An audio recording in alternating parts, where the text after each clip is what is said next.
一間大橫廳，我覺得呢個裝修風格你可能都比較少見，大方都覺得係好少睇到呢一個跳色得比較嚟講特別嘅裝修風格嚟嘅，可以睇得出呢一間嘅話呢，業主呢係用咗重色調嚟嘅，咁同樣都係4房改3房嘅大橫廳，呢期嘅二龍山大橫廳嘅房呢，真係比較多啊，3、4、5間人均選擇。我哋嚟睇翻佢嘅大廚房，呢一個大廚房嘅顏色咧，用嘅咧亦都係比較有質感嘅深色少少嘅木系色系嚟嘅。但係咧整體嚟講咧，入嚟咧你會睇到佢呢間屋咧裝得嚟講，相對於係有色感。比較舒適度比較高嘅，而且嚟講西南朝向，電梯10樓。如果話唔中意高層嘅朋友咧，嚟考慮呢一間咧，其實咧都相當唔錯嘅。而且嚟講咧，呢間屋嘅業主咧裝得亦都係比較貼身嘅，可以睇得出呢個業主咧，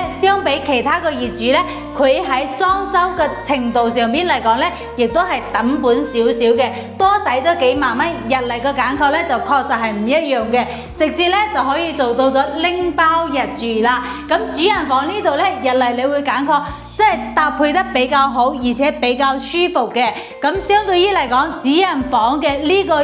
衣櫃嘅位置咧，亦都係比較新式係嘅。咁西南向嘅主人房咧，雖然係10樓，但係咧光線度都係 OK 嘅。星耀一期嘅呢間130方4房改3房嘅大橫廳，依家咧業主嘅賣價108萬。如果話呢間房你有興趣嘅話，又想傾價錢嘅，你可以嚟搶先睇啦，啱啱新鮮放盤嘅。如果你中意呢個裝修風格嘅話，不妨嚟私信大方了解更多詳細嘅情況。